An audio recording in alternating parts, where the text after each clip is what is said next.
It's my pleasure to present a few data.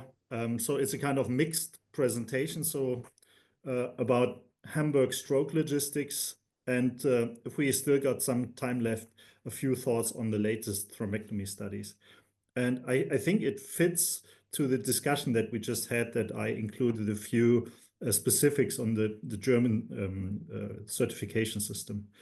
My disclosures. So let's start with the stroke logistics part that might be interesting to you. So, in general, if you want to do a thrombectomy, what you need first, a patient, a stroke patient, the right stroke patient, and then you need an angio equipment, and then you need to have a trained interventionalist. And the role of the logistics is to bring them all together.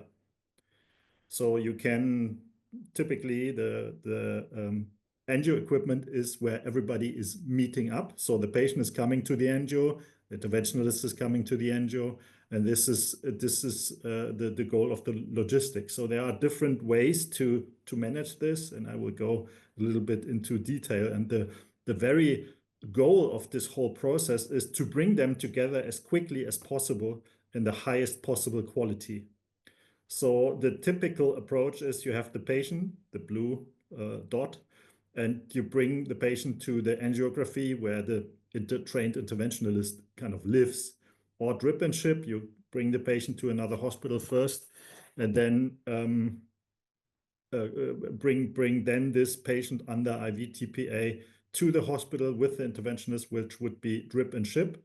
Then we have something that I would like to explain a little bit further that we call drip and drive, where we bring the patient to the angio, and the interventionalist comes from a different place to the angio. And then finally, the subject of tele-mentoring. Dr. Kalausek is one of the pioneers of this methodology, where we have not fully trained interventionalist, but a fully trained interventionalist helping out by some support with the tele platform. So let's start with the requirements of the interventionalist first. So this is the German system. And unlike the Hungarian system that István just presented, this is not government mandated. This is coming from the German Society of Neuroradiology and the German Society of Interventional Radiology, but this is also included in the stroke unit certification system. And in the end, it's a requirement to get reimbursement for complex stroke treatment. So with a little bit of detour, it's really relevant for the hospital to have the trained people. And there are two levels. Level 2 is specialized training, interventional radiology and interventional neuroradiology, and level 3 is teaching and training institution. And the major difference is that neurosurgery is required if you want to be a real training and teaching institution. And for the neurointerventionists as such, level 2, somewhere doing thrombectomy, not necessarily in a high-end university hospitals. We have the module E, which is recanalization, so thrombectomy essentially. You need to have more than 100 independent treatments in module E, so recanalization, whatever it is, and 30 intracranial and at least 30 extracranial procedures. And then additionally, you need to go through a specific course of the German Society of Neuroradiology with 30 CME points. And then we have module F, which is the embolization module, essentially aneurysm plus AVM, whatever. And you need to have more than 50 intracranial procedures in a qualified institution according to level 3 requirements. So with neurosurgery, obviously, it doesn't make sense to train somewhere without neurosurgery. And this is really very hot numbers, so nobody has seen them before. So you are the first where this is an upcoming presentation. And this is talking about the level 2 certified interventionalist per year.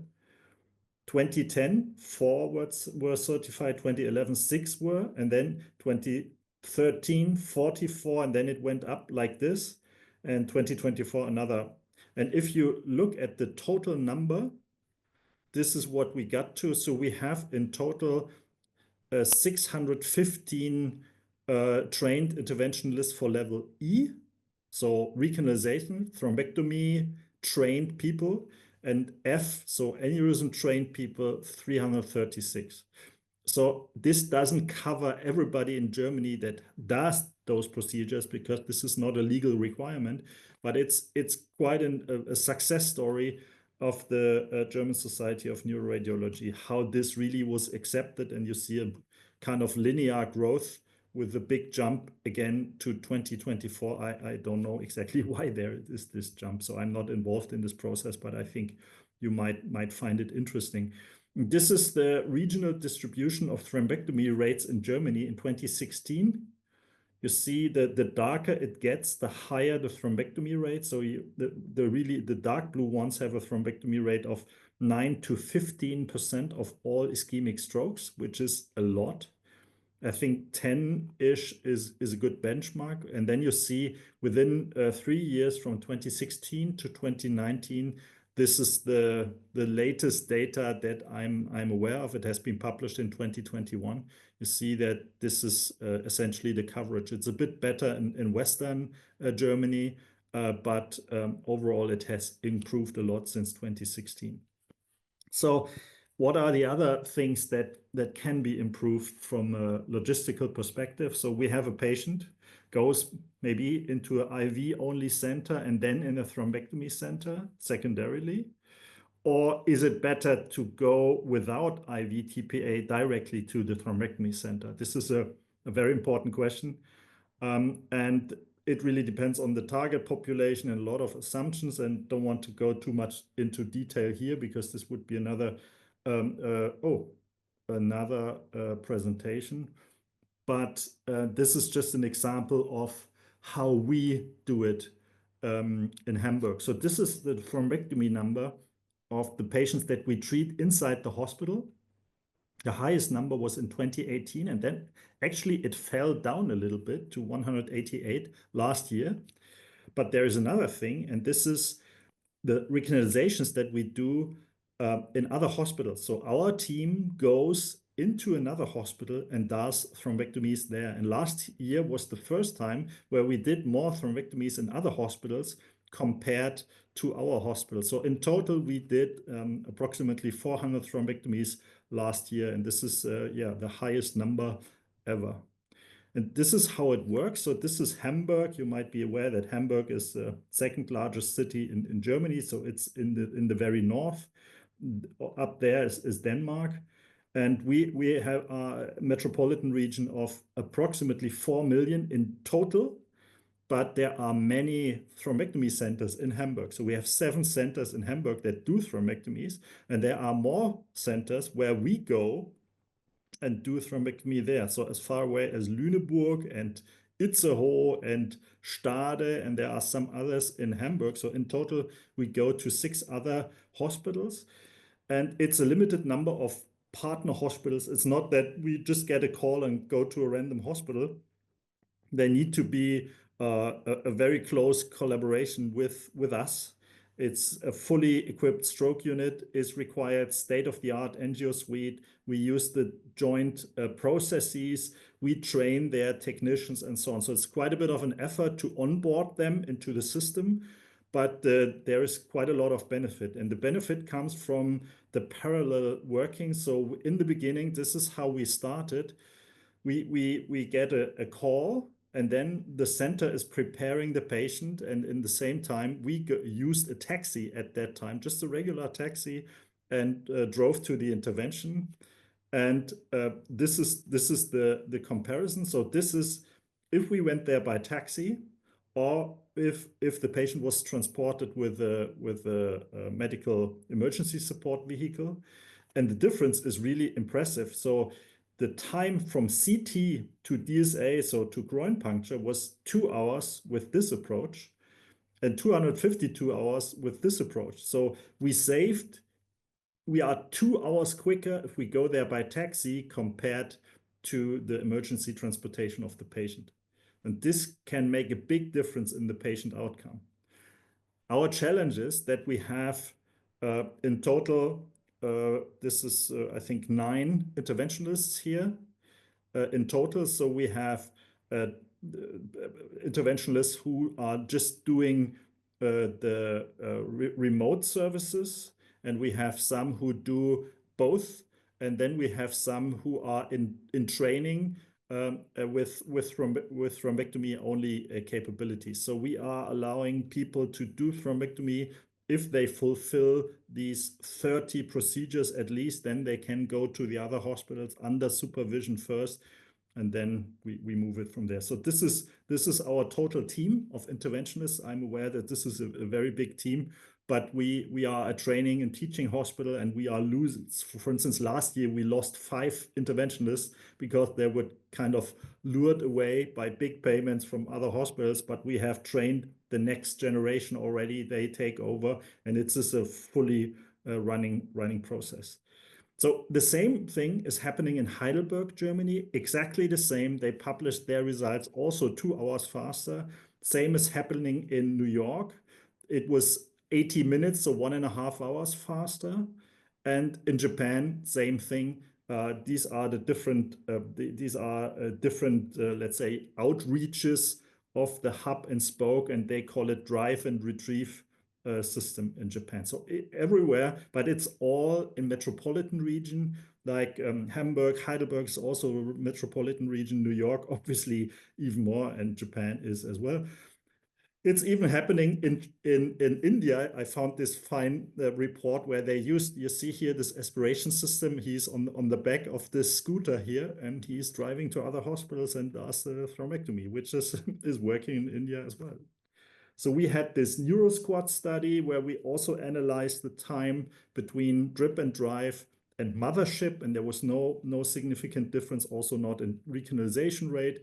So I don't want to go into detail with those numbers, but there was always a time saving with this drip and drive approach.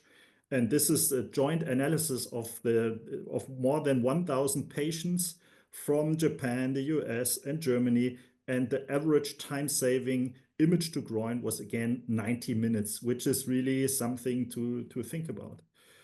You could even do a simulation of what you should do with the patient. Should the patient go directly to the thrombectomy hospital, to the IV hospital first, or to do the drip and drive approach? And you can do this like with this simulation tool. The patient can be anywhere on this circle. And if the patient is in the red area, should go to the non-endovascular center first. So the closer you get, the more important it is to go to the non-endovascular center first. And the endovascular center is outside here. And the exact distribution of the colors depends on the timing. So the faster you are with door to groin, the better it is, for instance, for endovascular, and the distance. So there are a lot of variables that you need to take into account. You can simulate this. And this is what we actually did with the software from a Calgary group. And you see here, if it's violet here, then the best is the drip and drive. So we go to the patient. The green one is the mothership. So patient goes directly to us without going to another hospital first. And the red ones are the ones where the patient should go to the local hospital first with IV TPA and so on. So I think it's kind of interesting, but it's even more complicated because you can also simulate it on the time of the day. So if there's, for instance, also a delay for the drip and drive, you see there's almost no violet stuff left. And it's best to do all mothership. So because maybe the angio in the other center is occupied, or you have a delayed availability of the patient, and there are other situation, overload in the center, and extreme overload in the comprehensive stroke center, no beds essentially, then we should always go to the other hospitals, always violet. And it's getting even more complicated. It's changing by the time of the day and the traffic, the travel time. So I think this is nothing that we do in the real world, but theoretically we should have an app that takes into account the current traffic situation and then says, okay, you should go there. No, send the patient to us. It's quicker. So this is, I think, the way to go, but we are still far away from that. This is only based on simulation. This is a study we did a few years ago. Then finally, the subject of remote proctoring. So this would be my ideal, to have a central a center where you get all the data from other centers, and you say bang, bang, bang, there is a complication in whatever in Berlin, and you can connect with them. And we use this Tigos system that is also installed in Dr. Kalausek's shop, and he is transmitting a lot of good data to other places. And Ivan Vukashinovic also has one, and he's also a very busy user of this system. And I think it's very interesting. You can also help yourself if you have a younger fellow doing the procedure. You don't need to get to the hospital. You can just look what's happening and explain a few things. I think this is another way to speed up the processes. Okay, so then the question is, should we stop here because we are a bit late in time? And the summary would be that the decision of whether the patient should go directly to the thrombectomy hospital or you should go to the other hospital depends on many variables. There's no easy answer, but on average, you save a lot of time in a metropolitan region by going to the other hospital instead of the patient getting to you. Our drip and drive is really is established since 2016, and it's only growing. You remember the numbers. We do now more thrombectomies in other hospitals than the other way around. And then we have the remote support via online streaming.